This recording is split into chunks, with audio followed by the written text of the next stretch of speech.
दोस्तों, कैसे हैं आप लोग? उम्मीद करते हैं आप लोग बहुत बहुत अच्छे होंगे। दोस्तों, आज भी कुछ अपडेट्स, बहुत इंपॉर्टेंट अपडेट राजस्थान से आया है। वो मैं आपको आज अपने इस वीडियो में बताऊंगा। बहुत शॉर्ट वीडियो में आपको मैं सारी चीज़ इन्फॉर्मेशन आपको दूंगा और क्या गहलोत की सरकार बच जाएगी राजस्थान में, ये सारी चीज़ मैं आपको बताऊँगा। अगर आपने हमारे चैनल को सब्सक्राइब नहीं किया तो प्लीज़ सब्सक्राइब कर लीजिए। अच्छा लगे तो ज़रूर लाइक करिएगा।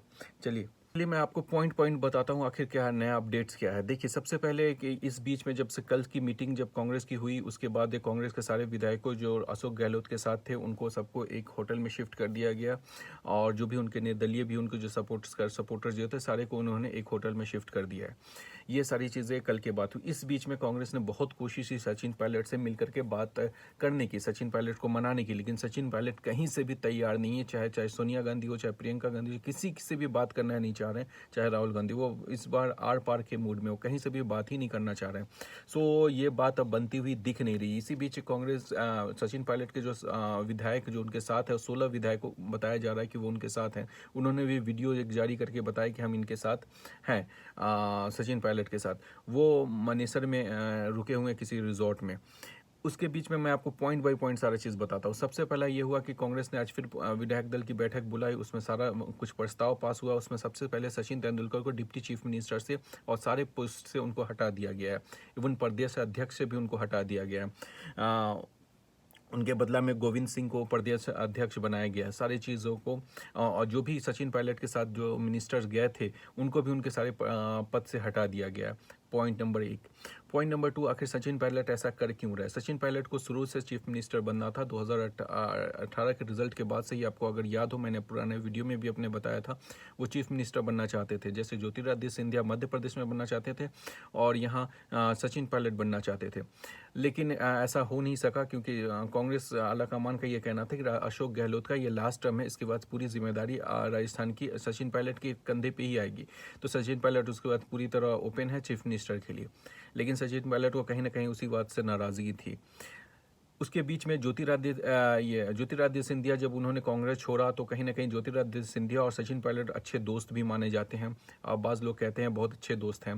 और तो इस वजह से भी कहीं ना कहीं उनके दिमाग में ये चीज़ चल रही थी। कहीं ना कहीं ज्योतिरादित्य सिंधिया ने कन्विंस किया हो सचिन पायलट को कि कांग्रेस छोड़ने का। ये भी कयास लगाए जा रहे हैं, बहुत लोग ये भी इस तरह भी बातें कर रहे हैं। तो ये भी एक रीज़न हो सकता है।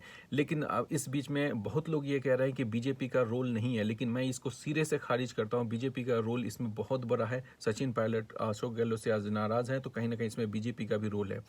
वो क्योंकि मैं पुराना घटना आपको मैंने अपने पिछले वीडियो में बताया था। जब इसका इलेक्शन, राज्यसभा का इलेक्शन हो रहा था, उस वक्त से मैंने अपना पुराने वीडियो में बताया, लेकिन मैं बताता हूँ इसका एविडेंस। मनेसर के रिसोर्ट में सचिन पायलट ने अपने विधायकों के साथ वहाँ रुके हुए हैं, जैसा बताया जा रहा है। और मनेसर आता है हरियाणा में, और उस रिसोर्ट के बाहर बहुत ज़्यादा पुलिस बल तैनात है, हरियाणा के पुलिस। तो कहीं ना कहीं हरियाणा में गवर्नमेंट है बीजेपी की, तो कहीं ना कहीं हरियाणा में सेव करने की कोशिश की जा रही है सचिन पायलट के विधायकों को। उनको बाहर नहीं निकलने दिया जा रहा। कांग्रेस कोशिश कर रही है कि उसमें से कुछ हुआ आ जाए, लेकिन वो बाहर नहीं आ रहे हैं। सो कहीं ना कहीं बीजेपी इसमें कहीं ना कहीं इन्वॉल्व है। बीजेपी बात भी कर रही है सचिन पायलट से। सचिन पायलट भी टच में है बीजेपी के लीडर से। ये सो मुझे लगता है कि बीजेपी में सचिन पायलट नहीं जाएंगे। वो हो सकता है तो कहीं अपनी एक पार्टी बनाएंगे, जैसे दुष्यंत चौटाला ने आईएलडी से अलग होकर के अपनी एक पार्टी बनाई है और हरियाणा में आज वो डिप्टी चीफ मिनिस्टर हैं। जैसे जगन मोहन रेड्डी कांग्रेस से अलग होकर के उन्होंने अपनी एक पार्टी बनाई और वो आज चीफ मिनिस्टर से। हो सकता है जो सचिन पायलट के दिमाग में ये बात चल रही हो कि हम बीजेपी में शामिल ना होकर के हम अपनी एक पार्टी बनाएं और फिर इलेक्शन लड़ें। ये चीज़ सचिन पायलट के दिमाग में हो सकती है, ये बात हो। अगर वो बीजेपी में जाते हैं तो फिर उनका ज़्यादा ग्रोथ नहीं है, क्योंकि बीजेपी में जो वसुंधरा राजे सिंधिया और सचिन पायलट में बहुत अच्छी बनती नहीं है। वसुंधरा राजे वहाँ बीजेपी पे लोग कहते हैं, या जो भी पॉलिटिकल एनालिसिस है वो कहते हैं कि बीजेपी वहाँ नहीं है, वहाँ वसुंधरा राजे का राज चलता है, वहाँ वसुंधरा राजे का ये है। सो वहाँ पे फिर सचिन पायलट को कुछ नहीं मिल पाएगा, चीफ मिनिस्टर नहीं बन पाएंगे वो। ये चीज़ है। तो हमको लगता है ज़्यादा चांसेस है कि सचिन पायलट अपनी एक पार्टी बनाएंगे और पार्टी बना करके वो इलेक्शन फाइट करेंगे कांग्रेस से अलग होकर करके। ये चीज़ तय है कि अब मुश्किल लग रहा है, 90% चांसेस है कि वो कांग्रेस में शामिल नहीं होंगे, वो कांग्रेस से अलग होंगे और कांग्रेस भी इस बार उनसे कंप्रोमाइज़ करने के मूड में नहीं। कांग्रेस अब उनको साइड लाइन करने के चक्कर में है, मूड में है। कांग्रेस अब बहुत कोशिश कर रही थी उनसे लास्ट 24 घंटे में उनसे बात करने का, लेकिन उन्होंने बात नहीं किया है कांग्रेस से। ये जो खबरें आ रही हैं सारी चीज़ें। इसी बीच एक और घटना हुई कि कल जो 106 विधायक का कांग्रेस दावा कर रहा था, आज एक पार्टी है भारतीय ट्राइबल पार्टी, उसके दो एमएलए है, उन दोनों ने वीडियो मैसेज जारी करके ये कह दिया है उन्होंने कि हम सरकार के साथ नहीं हैं।